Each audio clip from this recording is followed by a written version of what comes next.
দিদিভাই তুমি কি করে এত স্ট্রং থাকো বলো তো? এত নার্ভ স্ট্রং, এত স্টেডি। মানে আমার যে কি অবস্থা হচ্ছিল ওখানে দাঁড়িয়ে তোমায় কি বলবো আমি। আমি যদি শক্ত না থাকতাম তাহলে তো ওরা কোনোদিনও অপরাধ স্বীকারই করতো না। আর কবি যেভাবে পরিবারের সবাইকে বুঝিয়ে রেখেছিল তাতে একটু ঢিলা পেলেই ওরা কিন্তু পালাতো।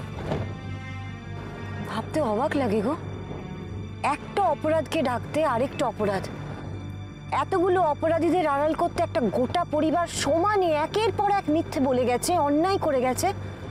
ছি, কবি আর ববি যে মনে মনে এতদিন রাগ পুষে রাখবে এটা ভেবেই আমার অবাক লাগছে জানিস।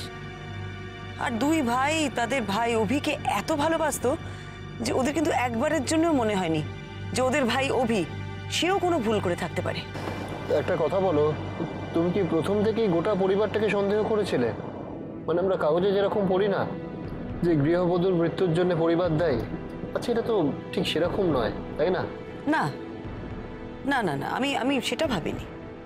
দীপাকে হসপিটালে নিয়ে যাওয়ার পর আমরা যখন রুমা মাসিমাদের বাড়িতে গেলাম তখন রুমা মাসিমার ঘরের বাইরে থেকে আমরা কিছু কথা শুনেছিলাম।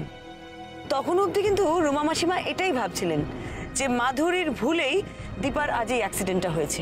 এক্স্যাক্টলি, কবি মাধুরীদির ভুলে যাওয়া রোগটাকেই তুরুপের তাস হিসেবে ব্যবহার করলো। কিভাবে একটা মানুষের দুর্বলতার সুযোগ নিল বলো?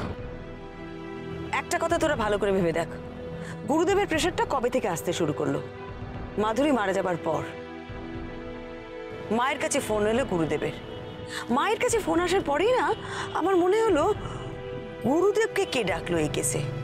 রুমা মাসিমা না বললে তো গুরুদেব ইনভলভ হবেন না। আর তখনই আমি ভাবলাম যে নিশ্চয়ই রুমা মাসিমা আর তার স্বামী কিছু একটা জেনেছে, তাই জন্য এই বাড়ি শুদ্ধ সবাই একেবারে উঠে পড়ে লেগেছে এই কেসটাকে ধামাচাপা দেবার জন্য। এই ব্যাপারটাই আমার মনের মধ্যে সন্দেহ জাগালো। আমার মনে হলো বাড়ির একাধজন নয়, অনেকেই এই কেসটার সঙ্গে জড়িত আছে, ডিরেক্টলি বা ইনডিরেক্টলি।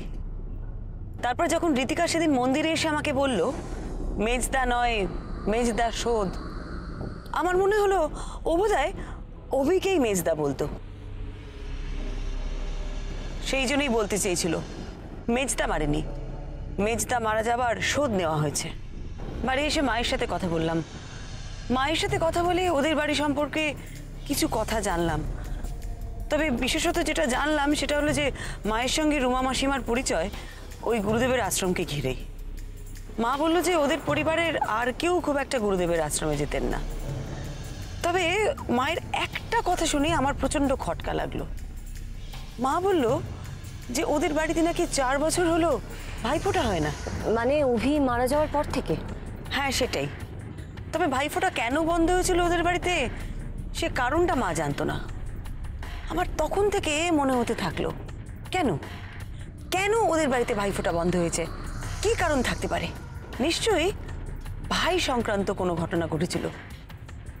কারো মৃত্যু নয় তো, এমন নয় তো যে ওদের কোনো ভাই ছিল যে মারা গেছে সেই জন্য ওদের বাড়িতে ভাইফোঁটা বন্ধ হয়ে গেছে।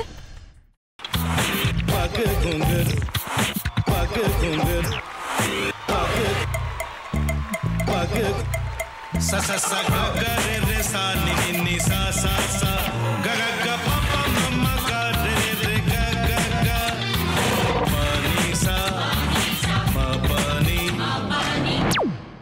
re re re re re re re re re ga re ga re ga re ga re ga pa pa pa pa pa ma ga re sa ni da ba sa pa ma ga re sa ni da ba sa pa ma ga re sa ni da ba sa। ভাতের সঙ্গেই খায়। তোমার ইলিশ মাছ actually ভাতের সাথেই ভালো লাগে। এইবার আরেকটু জল লাগবে। হ্যাঁ, সর্ষে বাটা দিলে তো। তুমি বাজার করেছো কখনো? বাজার করেছি কখনো না, বাজারটা আমিই করি। কোথায় বাজার করো? আমাদের, হ্যাঁ আমি বেলঘড়িয়া, মানে আমি খুব খাদ্য রসিক সত্যি বড়।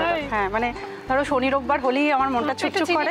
হ্যাঁ দেখো ঠিক হচ্ছে কিনা, তারপর বলো। তোমার যাই এখানে ওখানে খেতে রেস্টুরেন্টে।